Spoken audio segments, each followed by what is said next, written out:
Robert T Kiyosaki के द्वारा लिखित पुस्तक रिच डैड पुअर डैड की प्रस्तावना। इसकी बहुत जरूरत है। क्या स्कूल बच्चों को असली जिंदगी के लिए तैयार करता है? मेरे मम्मी डैडी कहते थे, मेहनत से पढ़ो और अच्छे नंबर लाओ, क्योंकि ऐसा करोगे तो एक अच्छी तनख्वाह वाली नौकरी मिलेगी। उनके जीवन का लक्ष्य यही था कि मेरी बड़ी बहन और मेरी कॉलेज की शिक्षा पूरी हो जाए। उनका मानना था कि अगर कॉलेज की शिक्षा पूरी हो गई तो हम जिंदगी में ज्यादा कामयाब हो सकेंगे। जब मैंने 1976 में अपना डिप्लोमा हासिल किया, मैं फ्लोरिडा स्टेट यूनिवर्सिटी में अकाउंटिंग में ऑनर्स के साथ ग्रेजुएट हुई और अपनी कक्षा में काफी ऊंचे स्थान पर रही। तो मेरे मम्मी डैडी का लक्ष्य पूरा हो गया। यह उनकी जिंदगी की सबसे बड़ी उपलब्धि थी। मास्टर प्लान के हिसाब से मुझे एक बिग 8 अकाउंटिंग फर्म में नौकरी भी मिल गई। अब मुझे उम्मीद थी एक लंबे करियर और कम उम्र में रिटायरमेंट की। मेरे पति माइकल भी इसी रास्ते पर चले थे। हम दोनों ही बहुत मेहनती परिवारों से आए थे जो बहुत अमीर नहीं थे। माइकल ने ऑनर्स के साथ ग्रेजुएशन किया था, एक बार नहीं बल्कि 2 बार। पहली बार इंजीनियर के रूप में और फिर लॉ स्कूल से। उन्हें जल्दी ही पेटेंट लॉ में विशेषज्ञता रखने वाली वाशिंगटन डीसी की एक मानी हुई लॉ फर्म में नौकरी मिल गई और इस तरह उनका भविष्य भी सुनहरा लग रहा था। उनके करियर का नक्शा साफ था और यह बात तय थी कि वे भी जल्दी रिटायर हो सकते थे। हालांकि हम दोनों ही अपने करियर में सफल रहे, परंतु हम जो सोचते थे हमारे साथ ठीक वैसा ही नहीं हुआ। हमने कई बार नौकरियां बदली, हालांकि हर बार नौकरी बदलने के कारण सही थे, परंतु हमारे लिए किसी ने भी पेंशन योजना में निवेश नहीं किया।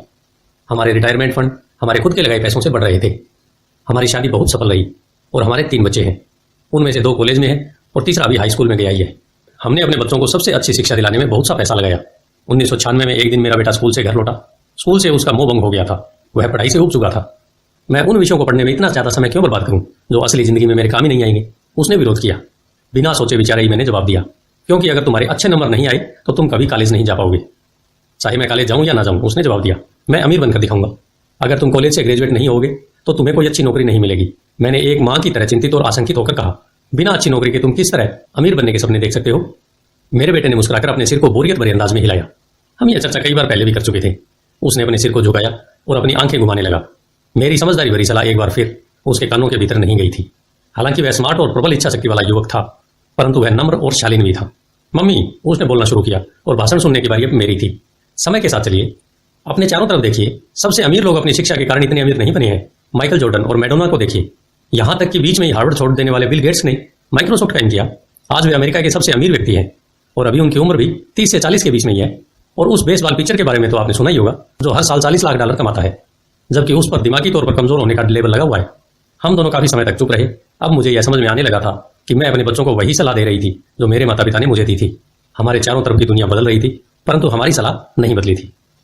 अच्छी शिक्षा और अच्छे ग्रेड हासिल करना अब सफलता की गारंटी नहीं रह गई थी और हमारे बच्चों के अलावा यह बात किसी की समझ में नहीं आई थी। मम्मी, उसने कहा, मैं आपकी और डैडी की तरह कड़ी मेहनत नहीं करना चाहता। आपको काफी पैसा मिलता है और हम एक शानदार घर में रहते हैं जिसमें बहुत ही कीमती सामान है। अगर मैं आपकी सलाह मानूंगा तो मेरा हाल भी आपकी ही तरह होगा। मुझे भी ज्यादा मेहनत करनी पड़ेगी ताकि मैं और ज्यादा टैक्स भर सकूं, मैं कर्ज में डूब जाऊं। वैसे भी आज की दुनिया में नौकरी की सुरक्षा तो बची नहीं है। मैं यह जानता हूं कि छोटे और सही आकार की फर्म कैसी होती है। मैं यह भी जानता हूं कि आज के दौर में कॉलेज के स्नातकों को कम तनख्वाह मिलती है, जबकि आपके जमाने में उन्हें ज्यादा तनख्वाह मिला करती थी। डॉक्टर को देखिए, वे अब उतना पैसा नहीं कमाते जितना पहले कभी कमाया करते थे।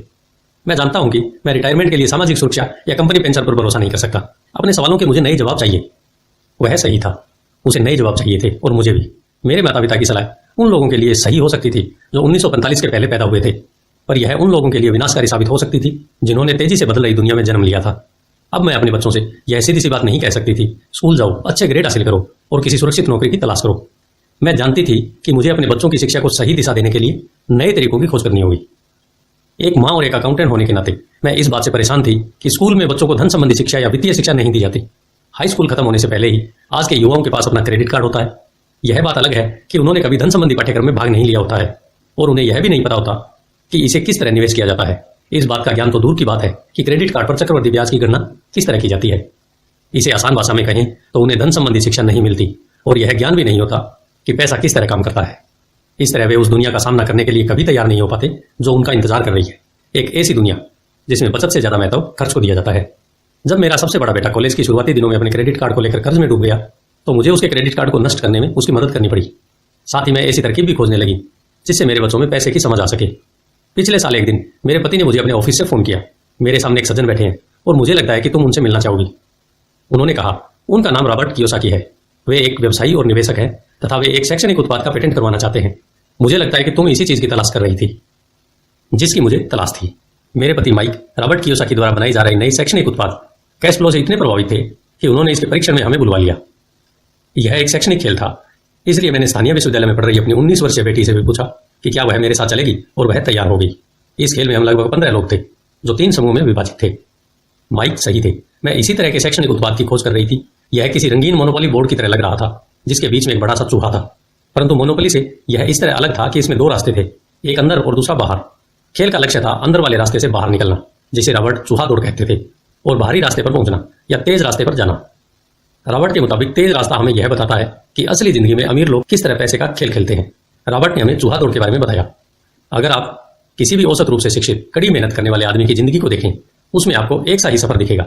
बच्चा पैदा होता है, स्कूल जाता है, माता पिता खुश हो जाते हैं क्योंकि बच्चे को स्कूल में अच्छे नंबर मिलते हैं और उसका दाखिला कॉलेज में हो जाता है। बच्चा स्नातक हो जाता है और फिर योजना के अनुसार काम करता है।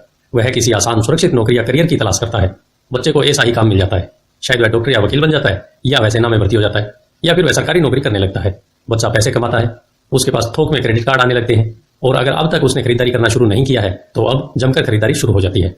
खर्च करने के लिए पैसे पास में होते हैं तो वह उन जगहों पर जाता है जहां उसकी उम्र के ज्यादा नौजवान जाते हैं, लोगों से मिलते हैं, डेटिंग करते हैं और कभी कभार शादी भी कर लेते हैं। अब जिंदगी में मजा आ जाता है क्योंकि आजकल पुरुष और महिलाएं दोनों नौकरी करते हैं। 2 तनख्वाहें बहुत सुखद लगती है। पति पत्नी को लगता है कि उनकी जिंदगी सफल हो गई है। उन्हें अपना भविष्य सुनहरा नजर आता है।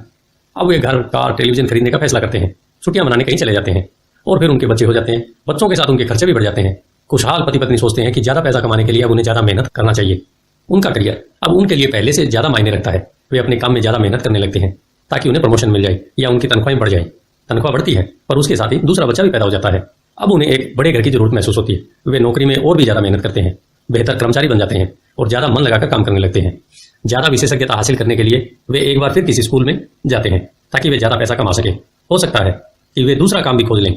उनकी आमदनी बढ़ जाती है, परंतु उस आमदनी पर उन्हें इनकम टैक्स भी चुकाना पड़ता है। यही नहीं, उन्होंने जो बड़ा घर खरीदा है उस पर भी टैक्स देना होता है। इसके अलावा उन्हें सामाजिक सुरक्षा का टैक्स तो चुकाना ही है। इसी तरह बहुत से टैक्स चुकाते चुकाते उनकी तनख्वाह चुक जाती है। वे अपनी बढ़ी हुई तनख्वाह लेकर घर आते हैं और हैरान होते हैं कि इतना सारा पैसा आखिर कहां चला जाता है। भविष्य के लिए बचत के हिसाब से वे कुछ म्यूचुअल फंड भी खरीद लेते हैं और अपने क्रेडिट कार्ड से घर का किराना खरीदते हैं। उनके बच्चों की उम्र अब 5 या 6 साल हो जाती है। यह चिंता भी उन्हें सताने लगती है कि बच्चों के कॉलेज की शिक्षा के लिए भी बचत जरूरी है। इसके साथ ही उन्हें अपने रिटायरमेंट के लिए पैसा बचाने की चिंता भी सताने लगती है। 35 साल पहले पैदा हुए यह खुशहाल दंपति अब अपनी नौकरी के बाकी दिन चूहा दौड़ में फंसकर बिताते हैं। वे अपनी कंपनी के मालिकों के लिए काम करते हैं, सरकार को टैक्स चुकाने के लिए काम करते हैं और बैंक में अपनी गिरवी संपत्ति तथा क्रेडिट कार्ड के कर्ज को चुकाने के लिए काम करते हैं। फिर वे अपने बच्चों को यह सलाह देते हैं कि उन्हें मन लगाकर पढ़ना चाहिए, अच्छे नंबर लाना चाहिए और किसी सुरक्षित नौकरी की तलाश करना चाहिए। वे पैसे के बारे में कुछ भी नहीं सीखते और इसलिए वे जिंदगी भर कड़ी मेहनत करते रहते हैं। यह प्रक्रिया पीढ़ी दर पीढ़ी चलती है। इसे चूहा दौड़ कहते हैं। चूहा दौड़ से निकलने का एक ही तरीका है और वह यह है आप अकाउंट्स और इन्वेस्टमेंट दोनों क्षेत्रों में निपुण हो जाएं। दिक्कत यह है कि इन दोनों ही विषयों को बोरिंग और कठिन माना जाता है। मैं खुद एक सीपीए हूं और मैंने बिग 8 अकाउंटिंग फर्म के लिए काम किया है। मुझे यह देखकर ताजुब हुआ कि रॉबर्ट ने इन दोनों बोरियत और कठिन विषयों को सीखना इतना रोचक, सरल और रोमांचक बना दिया था। सीखने की प्रक्रिया इतनी अच्छी तरह से छुपा ली गई थी कि जब हम चूहा दौड़ से बाहर निकलने के लिए जी जान लगा रहे थे तो हमें यह ध्यान ही नहीं रहा कि हम कुछ सीख रहे थे। शुरू में तो हम एक नए शैक्षणिक खेल का परीक्षण कर रहे थे, परंतु जल्दी ही इस खेल में मुझे और मेरी बेटी को मजा आने लगा। खेल के दौरान हम दोनों ऐसे विषयों पर बात कर रहे थे जिनके बारे में हमने पहले कभी बातें नहीं की थी। एक लेखापाल होने के कारण इनकम स्टेटमेंट और बैलेंस शीट से जुड़ा खेल खेलने में मुझे कोई परेशानी नहीं हुई। मैंने खेल के नियम और इसकी बारीकियां समझाने में अपनी बेटी और दूसरे लोगों की मदद भी की। उस रोज मैं चूहा दौड़ से सबसे पहले बाहर निकली और केवल मैं ही बाहर निकल पाई। बाहर निकलने में मुझे 50 मिनट का समय लगा। हालांकि खेल लगभग 3 घंटे तक चला। मेरी टेबल पर एक बैंकर बैठा था। इसके अलावा एक व्यवसायी था और एक कंप्यूटर प्रोग्रामर भी था। मुझे यह देखकर बहुत हैरानी हुई कि इन लोगों को अकाउंटिंग या इन्वेस्टमेंट के बारे में इतनी कम जानकारी है, जबकि ये विषय उनकी जिंदगी में कितने ज्यादा अहमियत रखते थे। मेरे मन में यह सवाल भी उठ रहा था कि वे असल जिंदगी में अपने पैसे धेले के कारोबार को कैसे संभालते होंगे। मैं यह समझ सकती थी कि मेरी 19 साल की बेटी क्यों नहीं समझ सकती, पर ये लोग तो उससे दुगनी उम्र के थे और उन्हें यह बात समझ में आनी चाहिए थी। चूहा दौड़ से बाहर निकलने के बाद मैं 2 घंटे तक अपनी बेटी और इन शिक्षित अमीर वयस्कों को पासा फेंकते और अपना बाजार फैलाते देखती रही। हालांकि मैं खुश थी कि वे लोग कुछ नया सीख रहे थे, लेकिन मैं इस बात से बहुत परेशान और विचलित थी। वयस्क लोग सामान्य अकाउंटिंग और इन्वेस्टमेंट के मूलभूत बिंदुओं के बारे में कितना कम जानते थे। उन्होंने अपने इनकम स्टेटमेंट और अपनी बैलेंस शीट के आपसी संबंध को समझने में भी बहुत समय लगाया। अपनी संपत्ति खरीदते और बेचते समय उन्हें ध्यान ही नहीं रहा कि हर सौदे में उनकी महीने की आमदनी पर असर पड़ रहा है। मैंने सोचा असल जिंदगी में ऐसे करोड़ों लोग होंगे जो पैसे के लिए सिर्फ इसलिए परेशान हो रहे हैं क्योंकि उन्होंने ये दोनों विषय कभी नहीं पढ़े। मैंने मन में सोचा भगवान का शुक्र है कि हमें मजा आ रहा है और हमारा लक्ष्य खेल में जीतना है। जब खेल खत्म हो गया तो रॉबर्ट ने हमें 15 मिनट तक कैश फ्लो पर चर्चा करने और इसकी समीक्षा करने के लिए कहा। मेरी टेबल पर बैठा व्यवसायी खुश नहीं था। उसे खेल पसंद नहीं आया था। मुझे यह सब जानने की कोई जरूरत नहीं है, उसने जोर से कहा। मेरे पास इन सब के लिए अकाउंटेंट, बैंकर और वकील है जिन्हें यह सब मालूम है। रॉबर्ट का जवाब था, क्या आपने गौर किया है कि ऐसे बहुत से अकाउंटेंट हैं जो अमीर नहीं है और यही हाल बैंकर, वकील, स्टॉक ब्रोकर और रियल एस्टेट ब्रोकर का भी है।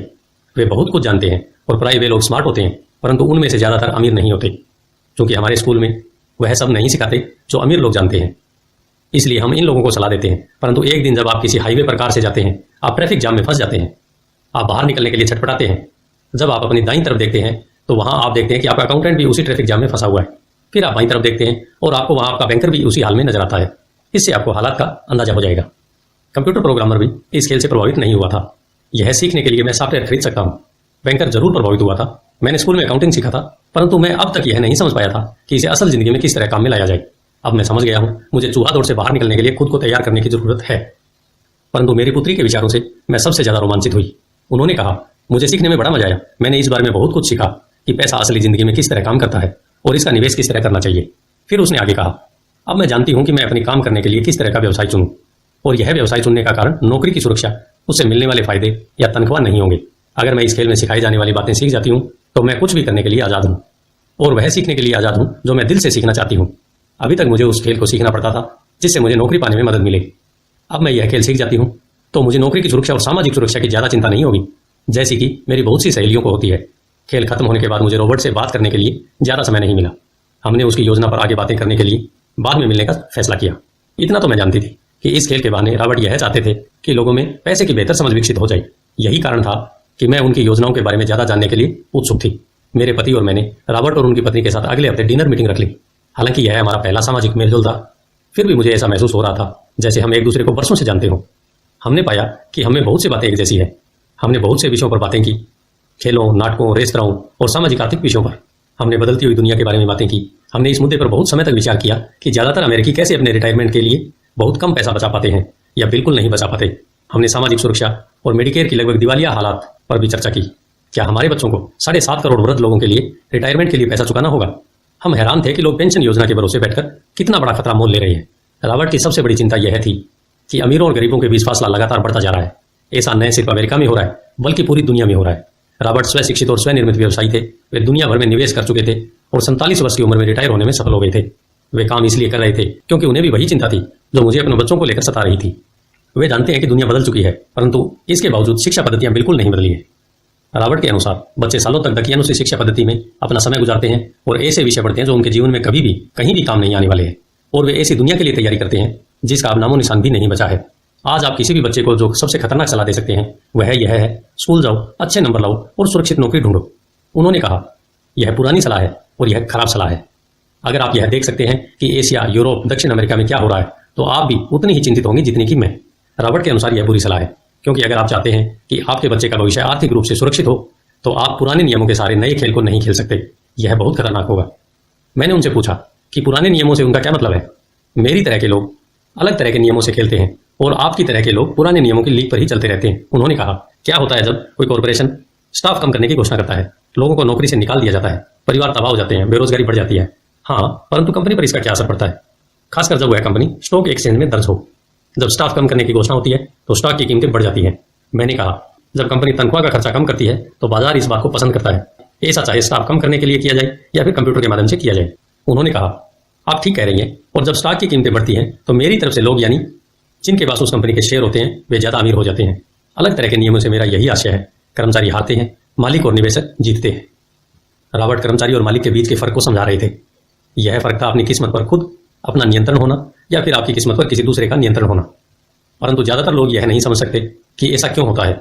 मैंने कहा, उन्हें लगता है कि यह ठीक नहीं है। उनका जवाब था, इसलिए तो बच्चों से यह कहना मूर्खता है, अच्छी शिक्षा प्राप्त करो। यह सोचना मूर्खता है कि स्कूलों में दी जा रही शिक्षा से बच्चे उस दुनिया का सामना करने के लिए तैयार हो जाएंगे जिसमें वे कॉलेज के बाद पहुंचने वाले हैं। हर बच्चे को ज्यादा शिक्षा की जरूरत है, एक अलग तरह की शिक्षा की, और उन्हें नए नियमों को जानने की भी जरूरत है, अलग तरह के नियमों को जानने की। धन के कुछ नियम होते हैं जिनसे अमीर लोग खेलते हैं, और धन के कुछ और नियम होते हैं जिनसे बाकी 95% लोग खेलते हैं, और ये 95% लोग उन नियमों को अपने घर और स्कूल में सीखते हैं। इसलिए आजकल किसी बच्चे से यह कहना खतरनाक है, मन लगाकर पढ़ो और अच्छी नौकरी खोजो। आज बच्चों को अलग तरह की शिक्षा की जरूरत है, और आज की शिक्षा नीति उन्हें कुछ मूलभूत बातें नहीं सिखा पा रही है। इस बात से कोई फर्क नहीं पड़ता कि क्लासरूम में कितने कंप्यूटर रखे हैं या स्कूल कितना पैसा खर्च कर रहे हैं। जब शिक्षा नीति में यह विषय नहीं है तो उसे किस तरह पढ़ाया जा सकता है। अब सवाल यह उठता है, किस तरह माता पिता अपने बच्चों को यह सिखा सकते हैं जो वे स्कूल में नहीं सीख पाते। आप अपने बच्चों को अकाउंटिंग किस तरह सिखाते हैं, क्या इससे वे बोर नहीं हो जाते? और आप उसे किस तरह निवेश करना सिखाएंगे जब एक पालक के रूप में आप खुद निवेश के खतरे से डरते हैं। अपने बच्चों को सुरक्षित जीवन के लिए तैयार करने के बजाय मैंने यह बेहतर समझा कि उन्हें रोमांचक जीवन के लिए तैयार किया जाए। तो आप किस तरह किसी बच्चे को धन और उन सब चीजों के बारे में सिखा सकते हैं जिन पर हमने अभी विचार किया है। मैंने रॉबर्ट से पूछा, हम किस तरह इसे माता पिता के लिए आसान बना सकते हैं, खासकर तब जब उन्हें खुद ही इसकी समझ न हो। उन्होंने कहा, मैंने इस विषय पर एक पुस्तक लिखी है। वह पुस्तक कहाँ है? मेरे कंप्यूटर में। यह वर्षों से वहीं बिखरी पड़ी है। मैं कभी कभार उसमें कुछ बातें जोड़ देता हूं, परंतु मैं आज तक उसे कभी इकट्ठा नहीं कर पाया। मैंने इस पुस्तक को तब लिखना शुरू किया था जब मेरी पहली किताब बेस्ट सेलर हो गई थी, परंतु मैं अभी तक अपनी नई किताब को पूरा नहीं कर पाया हूं। यह अभी भी खंडों में है और यह पुस्तक निश्चित रूप से खंडों में ही थी। उन बेतरतीब खंडों को पढ़ने के बाद मैंने यह फैसला किया कि पुस्तक निश्चित रूप से बेहतरीन थी और समाज में इसकी बहुत जरूरत थी, खासकर ऐसे लोगों में जब दुनिया तेजी से बदल रही थी। हम दोनों तत्काल इस निर्णय पर पहुंचे कि मैं रॉबर्ट की पुस्तक में सहलेखक बन जाऊं। मैंने उनसे पूछा कि उनके विचार से किसी बच्चे को कितनी वित्तीय आय की जरूरत होती है। उन्होंने कहा कि यह बच्चे पर निर्भर करता है। अपने बचपन में उन्होंने यह जान लिया था कि वे अमीर बनना चाहते थे और उन्हें एक ऐसे पिता स्वरूप व्यक्ति मिल गए जो अमीर थे और जो उनका मार्गदर्शन करने के इच्छुक भी थे। रॉबर्ट का कहना था कि शिक्षा ही सफलता की नींव है। जिस तरह स्कूल में सीखी गई बातें बहुत महत्वपूर्ण होती है, उसी तरह धन संबंधी समझ और बोलने की कला भी महत्वपूर्ण होती है। आगे की कहानी रॉबर्ट के दो डैडियों के बारे में है, जिनमें से एक अमीर है और दूसरे गरीब, जिनके जरिए रॉबर्ट उन रहस्यों को बताएंगे जो उन्होंने अपने जीवन में सीखे हैं। दोनों डैडियों के बीच का अंतर एक खास बात उजागर करता है। इस पुस्तक को मैंने बढ़ाया है, जिसमें कुछ जोड़ा और घटाया है और इसे व्यवस्थित करने के लिए काम किया है। जो अकाउंटेंट इस पुस्तक को पढ़े, उनसे मेरा यही कहना है कि वे अपने किताबी ज्ञान को एक तरफ रख दें और अपने दिमाग में रॉबर्ट के सिद्धांतों को घुस जाने दें। हालांकि उनमें से कई सिद्धांत पहली नजर में गलत लगेंगे, अकाउंट्स के सिद्धांतों की बुनियादी बातों को चुनौती देते लगेंगे, परंतु यह याद रखें कि वे एक महत्वपूर्ण दृष्टि देते हैं कि किस तरह सच्चे निवेशक अपने निवेश के फैसलों का विश्लेषण करते हैं। जब हम अपने बच्चों को स्कूल जाने, मेहनत से पढ़ने और अच्छी नौकरी पाने की सलाह देते हैं, तो अक्सर हम ऐसा सांस्कृतिक आदतों के कारण करते हैं। ऐसा करना हमेशा सही चीज मानी गई है। जब मैं रॉबर्ट से मिली तो उनके विचारों ने शुरू में तो मुझे चौंका दिया। दो डैडियों के साथ पले बड़े रॉबर्ट के सामने दो अलग अलग लक्ष्य होते थे। उनके पढ़े लिखे डैडी उन्हें कॉर्पोरेशन में नौकरी करने की सलाह देते थे और उनके अमीर डैडी उन्हें कॉर्पोरेशन का मालिक बनने की सलाह देते थे। दोनों ही कामों में शिक्षा की जरूरत थी, परंतु पढ़ाई के विषय बिल्कुल अलग अलग थे। पढ़े लिखे डैडी रॉबर्ट को स्मार्ट बनने के लिए प्रोत्साहित करते थे। अमीर डैडी रॉबर्ट को यह जानने के लिए प्रोत्साहित करते थे कि किस तरह स्मार्ट लोगों की सेवाएं ली जाएं। दो डैडियों के होने से कई समस्याएं भी पैदा हुई। रॉबर्ट के असली डैडी हवाई राज्य के शिक्षा प्रमुख थे। जब रॉबर्ट 16 साल के हुए तो उन्हें इस बात की कोई खास चिंता नहीं सता रही थी। अगर तुम्हें अच्छे नंबर नहीं मिलते तो तुम्हें कोई अच्छी नौकरी नहीं मिलेगी। वे पहले से ही ये जानते थे कि उनके करियर का लक्ष्य था कॉर्पोरेशन का मालिक बनना, न कि उसमें नौकरी करना। सच तो यह है कि अगर हाई स्कूल में समझदार और मेहनती परामर्शदाता नहीं मिला होता तो रॉबर्ट कभी कॉलेज नहीं गए होते। वे इस बात को मानते हैं। वे दौलत कमाने के लिए बेताब थे, परंतु वे आखिरकार मान ही गए कि कॉलेज की शिक्षा से भी उन्हें फायदा हो सकता है। दरअसल इस पुस्तक में दिए गए विचार शायद बहुत से माता पिताओं को क्रांतिकारी और अतिशोक्तिपूर्ण लगेंगे। कई लोगों को तो अपने बच्चों को स्कूल में रखने में भी काफी मेहनत करनी पड़ती है, परंतु बदलते हुए समय को देखते हुए हमें नए और जोखिम भरे विचारों की तरफ ध्यान देने की जरूरत है। अपने बच्चों को कर्मचारी बनने की सलाह देने का मतलब यह है कि हम उन्हें जिंदगी भर अपनी खून पसीने की कमाई से इनकम टैक्स और भी न जाने कितने टैक्स चुकाने की सलाह देते हैं और इसके बाद भी पेंशन की कोई गारंटी नहीं होती। और यह सच है कि आज के जमाने में टैक्स किसी व्यक्ति का सबसे बड़ा खर्च है। हकीकत में ज्यादातर परिवार तो जनवरी से आधी मई तक सिर्फ अपने टैक्स चुकाने के लिए ही सरकार की नौकरी करते हैं। आज नए विचारों की बहुत जरूरत है और यह पुस्तक हमें नए विचार देगी। रॉबर्ट का दावा है कि अमीर लोग अपने बच्चों को अलग तरह की शिक्षा देते हैं। वे अपने बच्चों को घर पर सिखाते हैं, डिनर टेबल पर सिखाते हैं। हो सकता है कि ये विचार वे न हो जिन पर आप अपने बच्चों से बात करते हो, परंतु उन पर नजर डालने के लिए धन्यवाद। और मैं आपको सलाह देती हूं कि आप खोज करते रहें। एक माँ और एक सीपीए होने के नाते मैं तो यही सोचती हूं कि अच्छे नंबर लाना और एक बढ़िया नौकरी पा लेना एक पुराना विचार है।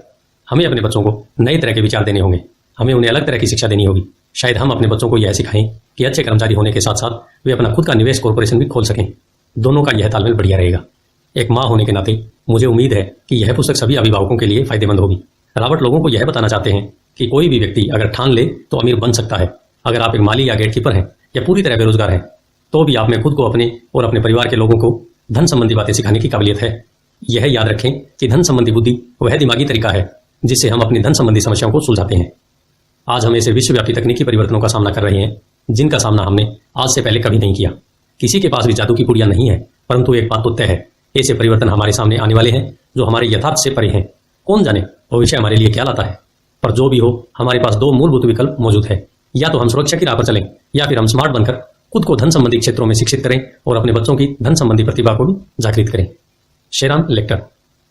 धन्यवाद। आइए चलते हैं अध्याय 1 की तरफ। Rich dad poor dad, Robert Kiyosaki के अनुसार।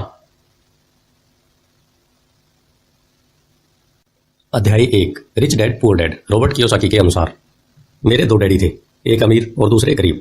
एक बहुत पढ़े लिखे और समझदार थे, वे पीएचडी और उन्होंने अपने 4 साल के अंडर ग्रेजुएट कार्य को 2 साल से भी कम समय में कर लिया था। इसके बाद वे आगे पढ़ने के लिए Stanford university, university of Chicago तथा नॉर्थ वेस्टर्न यूनिवर्सिटी गए और यह सब उन्होंने पूरी तरह से स्कॉलरशिप के सहारे ही किया। मेरे दूसरे डैडी 8वीं से आगे नहीं पढ़े थे। दोनों ही अपने करियर में सफल थे। दोनों ने जिंदगी भर कड़ी मेहनत की थी। दोनों ने ही काफी पैसा बनाया था, परंतु उनमें से एक तो पूरी जिंदगी के लिए परेशान होते रहे और दूसरे हवाई के सबसे अमीर व्यक्तियों में से एक बन गए।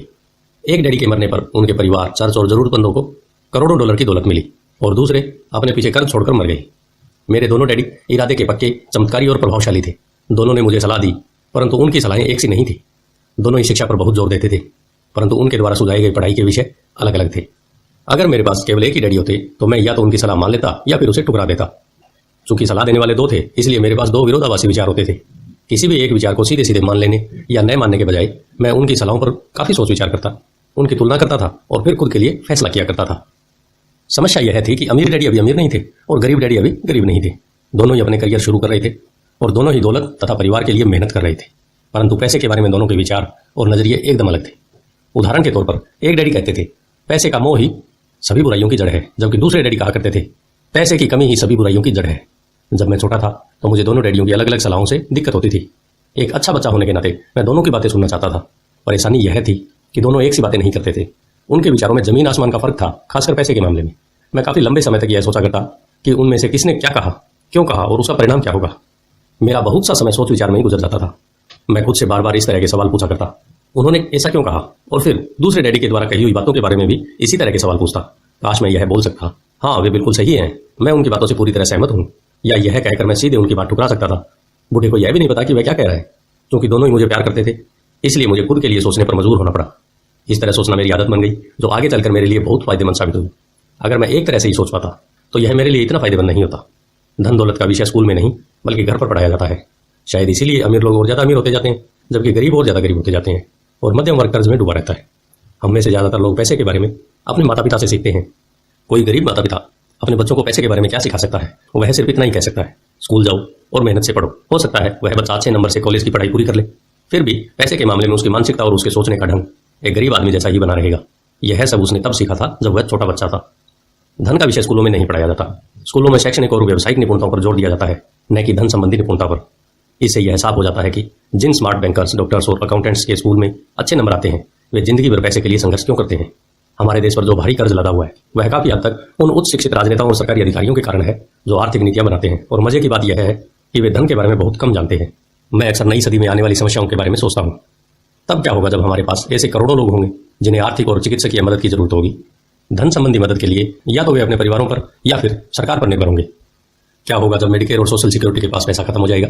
किस तरह कोई देश तरक्की कर पाएगा? अगर पैसे के बारे में पढ़ाई की जिम्मेदारी माता पिता के ऊपर छोड़ दी जाएगी, जिनमें से ज्यादातर गरीब हैं या गरीब होंगे। क्योंकि मेरे पास 2 प्रभावशाली डैडी थे, इसलिए मैंने दोनों से ही सीखा। मुझे दोनों की सलाह पर सोचना पड़ता था। इस तरह से सोचते सोचते मैंने यह भी जान लिया कि किसी व्यक्ति के विचार उसकी जिंदगी पर कितना जबरदस्त असर डाल सकते हैं। उदाहरण के तौर पर एक डैडी को यह कहने की आदत थी, मैं इसे नहीं खरीद सकता। दूसरे डैडी इन शब्दों के इस्तेमाल से चिढ़ते थे। वे जोर देकर कहा करते थे कि मुझे इसके बजाय यह कहना चाहिए, मैं इसे कैसे खरीद सकता हूं। पहला वाक्य नकारात्मक है और दूसरा प्रश्नवाचक। एक में बात खत्म हो जाती है और दूसरे में आप सोचने के लिए मजबूर हो जाते हैं। मेरे जल्दी अमीर बनने वाले डैडी ने मुझे समझाया कि जब हम कहते हैं मैं इसे नहीं खरीद सकता तो हमारा दिमाग काम करना बंद कर देता है। इसके बजाय जब हम यह सवाल पूछते हैं मैं इसे कैसे खरीद सकता हूं, तो हमारा दिमाग काम करने लगता है। उनका यह मतलब नहीं था कि आपका जिस चीज पर दिल आ जाए उसे खरीद ले। वे लगभग दीवानगी की हद तक अपने दिमाग को कसरत करवाना चाहते थे और उनके ख्याल से दिमाग दुनिया का सबसे ताकतवर कंप्यूटर है। मेरा दिमाग हर रोज तेज होता जाता है क्योंकि मैं इसकी कसरत करता रहता हूँ। यह इतना तेज होता जाता है, मैं इसकी मदद से उतना ही ज्यादा पैसा कमा सकता हूँ। उनका मानना था कि मैं इसे नहीं खरीद सकता कहना दिमागी आलस्य की पहचान है। हालांकि दोनों ही डैडी अपने काम में कड़ी मेहनत करते थे, परंतु मैंने देखा कि पैसे के मामले में एक डैडी की आदत यह थी कि वे अपने दिमाग को सुला देते थे और दूसरे डैडी अपने दिमाग को लगातार कसरत करवाते रहते थे।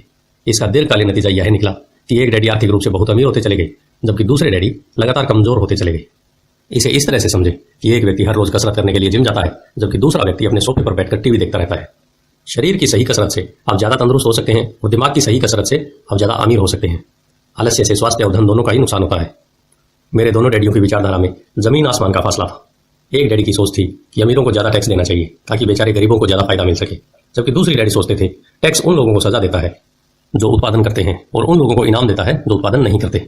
एक डैडी सिखाते थे मेहनत से पढ़ो ताकि तुम्हें किसी अच्छी कंपनी में नौकरी मिल जाए, जबकि दूसरे डैडी की सीख यह थी मेहनत से पढ़ो ताकि तुम्हें किसी अच्छी कंपनी को खरीदने का मौका मिल जाए। एक डैडी कहते थे मैं इसलिए अमीर नहीं हूं क्योंकि मुझे बाल बच्चों को पालना पड़ता है। दूसरे डैडी कहते थे मुझे इसलिए अमीर बनना है क्योंकि मुझे बाल बच्चों को पालना है। एक डैडी डिनर की टेबल पर पैसे और बिजनेस के बारे में बात करते थे, परंतु दूसरे डैडी भोजन करते समय पैसे की बातें करने के लिए मना करते थे। एक का कहना था जहां पैसे का सवाल हो सुरक्षित कदम उठाओ, खतरा मत उठाओ। दूसरे का कहना था खतरों का सामना करना सीखो। एक का मानना था हमारा घर ही हमारा सबसे बड़ा निवेश और हमारी सबसे बड़ी संपत्ति है, जबकि दूसरे का मानना था मेरा घर मेरा दायित्व है और अगर आपका घर आपकी नजर में सबसे बड़ा निवेश है तो आप कष्ट में है। दोनों ही डैडी अपने बिल समय पर चुकाते थे, परंतु उनमें से एक सबसे पहले अपने बिल चुकाता था जबकि दूसरा सबसे आखिरी में। एक डैडी का यह मानना था कि कंपनी या सरकार को आपका ध्यान रखना चाहिए और आपकी जरूरतों को पूरा करना चाहिए।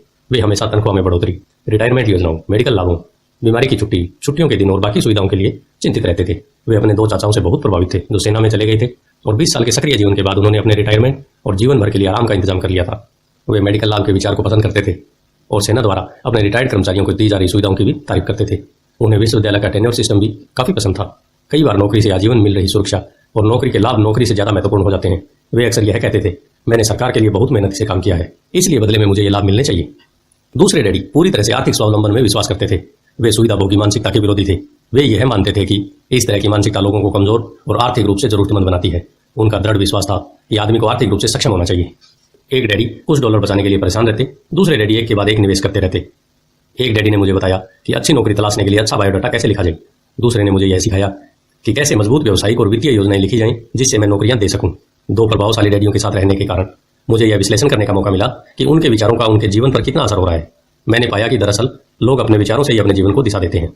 उदाहरण के तौर पर मेरे गरीब डैडी हमेशा कहा करते थे मैं कभी अमीर नहीं बन पाऊंगा और उनकी यह भविष्यवाणी सही साबित हुई। दूसरी तरफ मेरे अमीर डैडी हमेशा खुद को अमीर समझते थे। वे इस तरह की बातें करते थे मैं अमीर हूं और अमीर लोग ऐसा नहीं करते। एक बड़े आर्थिक झटके के बाद जब वे दिवालियापन के कगार पर थे तब भी वे खुद को अमीर आदमी ही कहते थे। वे अपने समर्थन में यह कहते थे गरीब होने और पैसा न होने में फर्क होता है। पैसा पास में न होना अस्थायी होता है जबकि गरीब स्थायी होता है। मेरे गरीब डैडी यह भी कहते थे मेरी पैसे में कोई रुचि नहीं है या पैसा महत्वपूर्ण नहीं है। मेरे अमीर डैडी हमेशा कहते थे पैसों में बहुत ताकत है। हो सकता है आपके विचारों की ताकत को कभी भी ना मापा जा सके या फिर उन्हें पूरी तरह से समझाने जा सके। फिर भी बचपन में ही मैं यह समझ गया था कि हमें विचारों पर ध्यान देना चाहिए और अपनी अभिव्यक्ति पर भी। मैंने देखा कि मेरे गरीब डैडी इसलिए गरीब नहीं थे क्योंकि वे कम कमाते थे, बल्कि इसलिए गरीब थे क्योंकि उनके विचार और काम गरीबों की तरह थे। दो डैडी होने के कारण बचपन से ही मैं इस बारे में बहुत सावधान हो चला था कि मैं किस तरह की विचारधारा को अपनाऊं, मैं किसकी बात मानूं, अपने अमीर डैडी की या अपने गरीब डैडी की। हालांकि दोनों ही शिक्षा और ज्ञान को महत्वपूर्ण मानते थे, परंतु क्या सीखा जाए इस बारे में दोनों की राय अलग अलग थी। एक चाहते थे कि मैं पढ़ाई में कड़ी मेहनत करूं, डिग्री लूं और पैसे कमाने के लिए अच्छी सी नौकरी ढूंढ लूं। वे चाहते थे कि मैं एक पेशेवर अधिकारी, वकील या अकाउंटेंट बन जाऊं या MBA कर लूं। दूसरे डैडी मुझे प्रोत्साहित करते थे कि मैं अमीर बनने का रहस्य सीख लूं, यह समझ लूं कि पैसा किस तरह काम करता है और यह जान लूं इससे अपने लिए कैसे काम लिया जाता है। मैं पैसे के लिए काम नहीं करता। इन शब्दों को वे बार बार दोहराया करते, पैसा मेरे लिए काम करता है। 9 साल की उम्र में मैंने यह फैसला किया कि पैसे के बारे में मैं अपने अमीर डैडी से सीखूंगा। यह फैसला करने का मतलब था अपने गरीब डैडी की बातों पर ध्यान न देना। हालांकि उनके पास कॉलेज की बहुत सी डिग्रियां थी जो मेरे अमीर डैडी के पास नहीं थी। रॉबर्ट फ्रॉस्ट का सबक। रॉबर्ट फ्रॉस्ट मेरे पसंदीदा कवि हैं। हालांकि मुझे उनकी बहुत सी कविताएं पसंद है, परंतु द रोड नॉट टेकन मुझे सबसे ज्यादा पसंद है। मैं इसकी शिक्षा का इस्तेमाल हर रोज करता हूं। द रोड नॉट टेकन, वह राह जिसे चुना नहीं गया। पीले जंगल की 2 राह बनती थी और अफसोस कि मुझे एक को चुनना था और मैं देर तक खड़ा रहा, दूर तक, यह देखते हुए कि यह राह कहां तक जाती है, झुरमुटों में मुड़ने से पहले। फिर मैंने दूसरी राह चुनी, उतनी ही सुंदर और शायद बेहतर भी, क्योंकि यहाँ घास ज्यादा थी और कम लोग गुजरे थे। हालांकि लोगों के गुजरने से यहाँ भी उतना ही नुकसान हुआ था और दोनों ही उस सुबह बराबर थी। पत्तियों पर काले कदम नहीं थे और मैंने पहली को अगले दिन के लिए रखा। पर यह जानते हुए कि किस तरह रास्ते निकलते हैं, मुझे शक था कि मैं कभी लौटूंगा। मैं आह भरकर यह कहूंगा, आज से सदियों बाद शायद एक जंगल में 2 राहें बढ़ती थी। मैंने कम चली हुई राह को चुना और इसी बात से सारा फर्क पड़ा। बहुत समय गुजर चुका है पर मैं अब भी रॉबर्ट फ्रॉस्ट की कविता पर चिंतन करता रहता हूँ। पैसे के बारे में अपने पढ़े लिखे डैडी की सलाह और नजरिए को न सुनने का मेरा फैसला दुखद था, परंतु यह एक ऐसा फैसला था जिसने मेरी जिंदगी की दिशा तय कर दी। एक बार मैंने यह फैसला कर लिया कि मुझे किसकी बात सुननी है, तो उसके बाद मेरी धन संबंधी शिक्षा शुरू हो गई। मेरे अमीर डैडी ने मुझे 30 साल से भी ज्यादा समय तक सिखाया, तब तक जब तक कि मेरी उम्र 39 साल नहीं हो गई, और इसके बाद उन्होंने सिखाना बंद कर दिया। उन्होंने यह देख लिया था कि मैं वह सब समझ चुका हूं जो वे मेरी मोटी बुद्धि में भरने की कोशिश कर रहे थे। पैसा एक तरह की ताकत है, परंतु इससे भी बड़ी ताकत है वित्तीय शिक्षा। पैसा तो आता और जाता रहता है, परंतु अगर आप यह जानते हैं कि पैसा किस तरह से काम करता है तो आप ज्यादा ताकतवर हो जाते हैं और आप दौलत कमाना चालू कर सकते हैं। केवल सकारात्मक चिंतन से ही समस्या हल नहीं हो सकती, क्योंकि ज्यादातर लोग स्कूल में पढ़ते हैं और वहां वे कभी यह नहीं सीख पाते कि इस पैसा किस तरह से काम करता है। इसलिए वे पैसे के लिए काम करने में अपनी सारी जिंदगी बर्बाद कर देते हैं। मेरी शिक्षा जब शुरू हुई थी तब मैं केवल 9 साल का था और इसी कारण मेरे अमीर डैडी ने मुझे जो पढ़ाया वे बहुत आसान थे और सारी बातों को छोड़कर विचार किया जाए तो उन्होंने मुझे 30 साल तक कुल 6 महत्वपूर्ण पाठ पढ़ाए।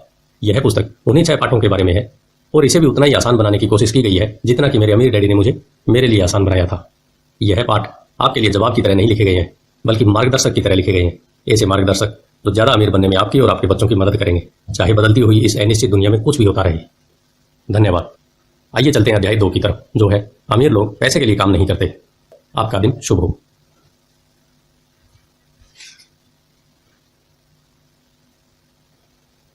रिच डैड पुअर डैड, अध्याय 2। अमीर लोग पैसे के लिए काम नहीं करते। डैडी, क्या आप मुझे बता सकते हैं कि अमीर कैसे बना जाए? यह सुनते ही मेरे डैडी ने अपना शाम का अखबार नीचे रख दिया। बेटे, क्या तुम अमीर बनना चाहते हो? क्योंकि आज जिमी की मम्मी अपनी नई कैडली कार में आई और वे लोग पिकनिक पर अपने समुद्र तट वाले घर पर जा रहे थे। जिमी अपने साथ अपने 3 दोस्तों को ले गया, परंतु माइक और मुझे नहीं ले गया। उसने हमसे यह कहा कि वह हमें इसलिए नहीं ले जाएगा क्योंकि हम लोग गरीब बच्चे थे। उसने ऐसा कहा? डैडी ने आत्मविश्वास से पूछा। हाँ बिल्कुल, मैंने दर्द भरी आवाज में कहा। डैडी ने अपना सिर हिलाया, नाक तक अपने चश्मे को चढ़ाया और फिर अखबार पढ़ने लगे। मैं उनके जवाब का इंतजार करता रहा। यह 1956 की बात है। तब मैं 9 साल का था। किस्मत की बात थी कि मैं उसी पब्लिक स्कूल में जाता था जिसमें अमीर लोगों के बच्चे पढ़ते थे। हम शुगर प्लांटेशन के कस्बे में रहते थे। प्लांटेशन के मैनेजर और कस्बे के बाकी लोग जैसे डॉक्टर, बिजनेसमैन और बैंकर अपने बच्चों को पहली कक्षा से 6ठी कक्षा तक इसी स्कूल में भेजते थे। 6ठी कक्षा के बाद बच्चों को प्राइवेट स्कूल में भेजा जाता था। अगर मेरा परिवार सड़क के दूसरे छोर पर रहा होता तो मुझे अलग तरह के स्कूल में भेजा जाता जहां मेरे जैसे परिवारों के बच्चे पढ़ते थे। 6ठी कक्षा के बाद इन बच्चों की तरह मैंने भी पब्लिक इंटरमीडिएट और हाई स्कूल किया होता, क्योंकि उनकी ही तरह मेरे लिए भी प्राइवेट स्कूल में जाना संभव नहीं था। मेरे डैडी ने आखिर अखबार को नीचे रख दिया। मुझे पता था वे क्या सोच रहे थे। उन्होंने धीमे से शुरू किया। अगर तुम अमीर बनना चाहते हो तो तुम्हें पैसा बनाना सीखना चाहिए। मैंने पूछा, मैं पैसे बनाना किस तरह सीख सकता हूँ? अपने दिमाग के इस्तेमाल से, उन्होंने मुस्कुराते हुए कहा। इसका असली मतलब यह था, बस मैं तुम्हें इतना ही बता सकता हूँ, या मैं इसका जवाब नहीं जानता, इसलिए मुझे तंग मत करो। अगली सुबह मैंने अपने सबसे अच्छे दोस्त माइक को अपने डैडी की बातें बताई। जहां तक मुझे याद है उस स्कूल में मैं और माइक ही 2 गरीब बच्चे थे। माइक भी मेरी तरह था क्योंकि वह भी किस्मत की वजह से ही स्कूल में था। ऐसा लगता था जैसे किसी ने कस्बे के स्कूलों की सरहदें तय कर दी थी और इसी कारण हम लोग अमीर बच्चों के स्कूलों में पढ़ रहे थे। सच कहा जाए तो हम लोग गरीब नहीं थे, परंतु ऐसा हमें लगता था क्योंकि बाकी सभी बच्चों के पास नए बेसबॉल ग्लव्स, नई साइकिलें और हर चीज़ नई होती थी। मम्मी और डैडी हमें भी सभी ज़रूरतों की चीज़ें दिलवाते थे, जैसे खाना, घर, कपड़े, परंतु इससे ज़्यादा कुछ नहीं। मेरे डैडी कहा करते थे, अगर तुम्हें कोई चीज़ चाहिए तो उसके लिए काम करो। हमें बहुत सी चीज़ें चाहिए थी, परंतु 9 साल के बच्चे के करने के लिए ज़्यादा काम मौजूद नहीं थे। माइक ने पूछा, तो पैसा बनाने के लिए हमें क्या करना चाहिए? मैं नहीं जानता, मैंने कहा, परंतु क्या तुम इस काम में मेरे पार्टनर बनना चाहोगे? वह राजी हो गया और उस शनिवार की सुबह माइक मेरा पहला बिजनेस पार्टनर बन गया। हम दोनों पूरी सुबह यही सोचते रहे कि पैसा किस तरह कमाया जाए। कभी कभार हम उन बेफिक्र बच्चों के बारे में बातें करते जो जिमी के समुद्र तट वाले घर पर मजे कर रहे होंगे। इससे थोड़ी चोट पहुंचती थी, परंतु यह चोट अच्छी थी क्योंकि इसने हमें यह सोचने के लिए प्रेरित किया कि पैसा कैसे कमाया जाए। आखिरकार उस दोपहर को हमारे दिमाग में बिजली कौन गई।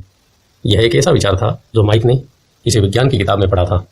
रोमांचित होकर हमने हाथ मिलाए और पार्टनरशिप के पास अब एक बिजनेस था। अगले कुछ हफ्तों तक मैं और माइक दौड़ भाग करते रहे। हर दरवाजे पर दस्तक देते थे और पड़ोसियों से कहते थे कि वे अपने इस्तेमाल किए हुए टूथपेस्ट ट्यूब हमारे लिए रख लें। हैरत से हमें देखते हुए ज़्यादातर लोगों ने मुस्कुराकर हमारी बात मान ली। कुछ ने हमसे पूछा कि टूथपेस्ट ट्यूब हमें क्यों चाहिए। इसके जवाब में हमने कहा, हम आपको यह नहीं बता सकते, यह एक बिजनेस सीक्रेट है। सप्ताह गुजरते गए और मेरी माँ बहुत दुखी हो गई। अपने कच्चे माल को इकट्ठा करने के लिए हमने जो जगह चुनी थी वह उनकी वॉशिंग मशीन के ठीक पास थी, एक भूरे कार्डबोर्ड के बक्से में जिसमें कभी केचप की बोतलें रखी रहती थी। हमारे इस्तेमाल किए हुए टूथपेस्ट के ट्यूब्स की संख्या बढ़ने लगी। आखिर एक दिन माँ के सब्र का बांध टूट गया। पड़ोसियों के मुड़े तिरछे इस्तेमाल किए हुए टूथपेस्ट ट्यूब्स को देखते देखते वे उब गई थी। उन्होंने पूछा, तुम लोग कर क्या रहे हो? और मैं यह नहीं सुनना चाहती कि यह एक बिजनेस सीक्रेट है। इस कचरे को साफ कर दो या मैं इसे बाहर उठाकर फेंक दूंगी। माइक और मैंने उनके हाथ पैर जोड़े, उन्हें यह बताया कि जल्दी हमारा कच्चा माल पर्याप्त जमा हो जाएगा और फिर हम उत्पादन शुरू कर देंगे। हमने उन्हें बताया कि हम कुछ पड़ोसियों का इंतजार कर रहे थे ताकि वे अपने टूथपेस्ट के ट्यूब्स खत्म कर लें। माँ ने हमें 1 हफ्ते की मोहलत दे दी। उत्पादन शुरू होने की तारीख नज़दीक आ गई थी। दबाव बढ़ गया था। हमारे वेयर हाउस के मालिक यानी मेरी माँ ने हमारी पहली पार्टनरशिप कंपनी को जगह खाली करने का नोटिस थमा दिया था। अब माइक का काम यह था कि वह पड़ोसियों को अपने टूथपेस्ट जल्दी खत्म करने के लिए कहे और साथ में यह भी जोड़ दे, दांत के डॉक्टरों का कहना है कि दिन में कई बार ब्रश करना चाहिए। मैं उत्पादन की प्रक्रिया को ठीक ठाक करने में जुट गया। एक दिन मेरे डैडी अपने एक दोस्त के साथ कार में बैठकर पोर्च में आई। और उनके आश्चर्य का ठिकाना नहीं रहा जब उन्होंने वहां 9 साल के 2 बच्चों को उत्पादन की प्रक्रिया में पूरी गति से जुटे देखा। हर तरफ बारीक सफेद पाउडर बिखरा हुआ था। एक लंबी मेज पर स्कूल से लाए गए दूध के छोटे कार्टन थे और हमारे परिवार की हिबाची ग्रिल लाल दहकते कोयलों के साथ अधिकतम गर्मी पर चल रही थी। डैडी सावधानी से चलकर हमारे करीब आए। चूंकि हमारी उत्पादन की प्रक्रिया ने पोर्ट्स पर कब्जा कर लिया था, इसलिए उन्हें कार बाहर ही खड़ी करनी पड़ी। जब वे और उनके दोस्त पास आए तो उन्होंने कोयलों के ऊपर रखा एक स्टील का बर्तन देखा जिसमें टूथपेस्ट के ट्यूब पिघल रहे थे। उन दिनों टूथपेस्ट प्लास्टिक के ट्यूब्स में नहीं आते थे, ट्यूब शीशे के बने होते थे। एक बार पेंट जल जाए तब हम ट्यूब्स को स्टील के बर्तन में डाल देते थे ताकि वे पिघलकर द्रव्य के रूप में आ सके। इस पिघले हुए शीशे को हम छोटे छेद वाले दूध के कार्टनों में डाल रहे थे। दूध के इन कार्टनरों में प्लास्टिक का पेरिस भरा था। हर तरफ फैला सफेद पाउडर प्लास्टिक ही था जिसमें हमने पानी मिलाया था। जल्दबाजी में मैंने उसके बैग को गिरा दिया था और पूरी जमीन ऐसे लग रही थी जैसे वहां अभी अभी बर्फ का तूफान आया हो। दूध के कार्टन भारी बक्से थे जिनके भीतर प्लास्टर ऑफ पेरिस के संचे थे। मेरे डैडी और उनके दोस्त हमें देखते रहे और हम पिघले हुए शीशे के प्लास्टर ऑफ पेरिस के क्यूब के ऊपर से छोटे छेद में डालते रहे। संभल कर, मेरे डैडी ने कहा। मैंने बिना सिर ऊपर उठाई हामी भर दी। आखिरकार जब शीशे को डालने का काम खत्म हो गया तो मैंने स्टील के बर्तन को नीचे रख दिया और फिर अपने डैडी की तरफ देखकर मुस्कुराया। उन्होंने हल्की मुस्कान के साथ पूछा, तुम लोग क्या कर रहे हो? हम वही कर रहे हैं जो आपने बताया था। हम अमीर बनने जा रहे हैं, मैंने कहा। हाँ, माइक ने सिर को हिलाते हुए और मुस्कुराते हुए कहा, हम दोनों पार्टनर हैं। डैडी ने पूछा, और इन प्लास्टर के संचों में क्या है? देखिए, मैंने कहा, इनमें एक बहुत अच्छी चीज़ है। छोटे हथौड़े से मैंने सील को ठोका जिससे बाहरी होल टूट गया। सावधानी से मैंने ऊपर के आधे प्लास्टर को हटाया और जस्ते का एक सिक्का बाहर गिर गया। हे भगवान, मेरे डैडी ने कहा, तो तुम लोग जस्ते के सिक्के डाल रहे थे? बिल्कुल सही, माइक ने कहा। हम वही कर रहे थे जैसा आपने हमसे कहा था। हम पैसा बना रहे थे। मेरे डैडी के दोस्त जोर से हंसने लगे। मेरे डैडी भी मुस्कुराए और उन्होंने अपना सिर हिलाया। उनके सामने आग और टूथपेस्ट की ट्यूब्स के बक्से के साथ सफ़ेद धूल में लिपटे हुए 2 बच्चे खड़े थे जो इस कान से उस कान तक मुस्कुरा रहे थे। उन्होंने हमसे कहा कि हम सब कुछ छोड़कर उनके साथ चले और घर के सामने वाली सीढ़ी पर बैठे। मुस्कुराते हुए उन्होंने हमें जालसाजी शब्द का मतलब समझाया। हमारे सपने धराशायी हो गए थे। तो आपका मतलब है कि यह गैरकानूनी है? माइक ने कांपती आवाज़ में पूछा। छोड़ो भी, डैडी के दोस्त ने कहा। हो सकता है कि बच्चे अपने जन्मजात प्रतिभा को विकसित कर रहे हो। मेरे डैडी हमें घूरते रहे। हाँ, यह गैरकानूनी है, डैडी ने नरमी से कहा। परंतु तुम लोगों ने यह साबित कर दिया कि तुम में बहुत ज़्यादा रचनात्मकता और मौलिक विचार है। इसी तरह आगे बढ़ते रहो, मुझे तुम पर गर्व है। निराश होकर माइक और मैं तकरीबन 20 मिनट तक चुपचाप अपना सिर पकड़कर बैठे रहे। इसके बाद हमने सारा आटा साफ करना शुरू कर दिया। पहले ही दिन हमारा बिजनेस चौपट हो गया था। पाउडर साफ करते हुए मैंने माइक की तरफ देखा और कहा, मुझे लगता है जिमी और उसके दोस्त ठीक हैं। हम सचमुच गरीब हैं। जब मैंने यह कहा तब डैडी बस जाने ही वाले थे। बच्चों, उन्होंने कहा, तुम गरीब तभी कहलाओगे जब तुम लोग हार मान लोगे। सबसे महत्वपूर्ण चीज़ यह है कि तुमने कुछ किया। ज़्यादातर लोग केवल अमीर बनने के बारे में बातें करते रहते हैं और उसके सपने देखते रहते हैं। तुमने कुछ किया है। मुझे तुम दोनों पर गर्व है। मैं एक बार फिर से यही कहूँगा, आगे बढ़े चलो, हार मत मानो। माइक और मैं खामोश खड़े रहे। यह सब सुनने में अच्छे थे, परंतु हमें यह पता नहीं था कि हमें क्या करना चाहिए। तो ऐसा क्यों है डैडी कि आप अमीर नहीं हैं? मैंने पूछा। क्योंकि मैंने एक स्कूल टीचर बनने का फैसला लिया था। स्कूल के टीचर अमीर बनने के बारे में नहीं सोचते। हम सिर्फ पढ़ाना पसंद करते हैं। काश कि मैं तुम लोगों की मदद कर सकता, परंतु हकीकत में मैं यह नहीं जानता कि दौलत कैसे कमाई जाती है। माइक और मैं पलटे और अपने सफाई अभियान में जुट गए। डैडी ने कहा, अगर तुम लोग यह सीखना ही चाहते हो कि अमीर कैसे बना जाता है तो मुझसे मत पूछो। माइक, तुम अपने डैडी से यह सवाल पूछो। मेरे डैडी? माइक ने हैरानी से कहा। हाँ, तुम्हारे डैडी। मेरे डैडी ने मुस्कुराकर दोहराया। तुम्हारे डैडी और मेरा बैंकर एक ही है और वह तुम्हारे डैडी की बहुत तारीफ करता है। उसने मुझे कई बार यह बताया है कि पैसा बनाने में तुम्हारे डैडी का कोई जवाब नहीं है। मेरे डैडी? माइक ने एक बार फिर हैरानी से पूछा। फिर ऐसा क्यों है कि स्कूल के अमीर बच्चों की तरह हमारे पास शानदार कार और आलीशान बंगला नहीं है? शानदार कार और आलीशान बंगले के होने का यह मतलब नहीं कि आप निश्चित रूप से अमीर हैं या आप पैसा बनाने की कला जानते हैं। डैडी ने जवाब दिया, जिमी के डैडी शुगर प्लांटेशन में काम करते हैं। उनमें और मुझ में ज़्यादा फर्क नहीं है। वे एक कंपनी के लिए काम करते हैं और मैं सरकार के लिए। कंपनी उन्हें कार खरीद कर दे देती है। इस समय शक्कर की कंपनी आर्थिक संकट में फंसी हुई है और जिमी के डैडी के पास जल्दी कुछ नहीं बचेगा। तुम्हारे डैडी अलग है भाई। ऐसा लगता है कि वे एक साम्राज्य बनाने जा रहे हैं और मेरा अंदाजा है कुछ ही सालों में बहुत अमीर बन जाएंगे। यह सुनकर माइक और मैं एक बार फिर रोमांचित हो गए। नए उत्साह से हमने अपने डूबे हुए व्यवसाय के कचरे को साफ करना शुरू कर दिया। जब हम सफाई कर रहे थे तो हमने यह भी योजना बना ली कि कब और कैसे माइक के डैडी से बात की जाए। समस्या यह थी कि माइक के डैडी बहुत ज़्यादा काम करते थे और देर रात तक घर नहीं लौटते थे। माइक के डैडी के पास कई warehouse, construction company, stores की श्रृंखला और 3 रेस्तरां थे। रेस्तराओं के कारण ही उन्हें घर लौटने में देरी हो जाती थी। सफाई खत्म करने के बाद माइक बस पकड़कर अपने घर चला गया। वह अपने डैडी से बात करने वाला था, चाहे वे कितनी देर से घर लौटे, और उनसे पूछने वाला था कि क्या वे हमें अमीर बनने की तरकीब सिखाने के लिए तैयार हैं। माइक ने मुझसे वादा किया कि जैसे ही वह अपने डैडी से बात कर लेगा वह मुझे फ़ोन करेगा, चाहे कितनी देर क्यों न हो जाए। फ़ोन रात को 8:30 बजे आया। ओके, अगले शनिवार, मैंने कहा और फ़ोन रख दिया। माइक के डैडी माइक और मुझसे मिलने के लिए तैयार हो गए थे। शनिवार की सुबह 7:30 बजे मैंने शहर के दूसरे हिस्से में जाने के लिए बस पकड़ी। माइकल और मैं सुबह 8 बजे उसके डैडी से मिले। वे पहले से ही व्यस्त थे और उनके पास 1 घंटे से भी ज़्यादा का काम हो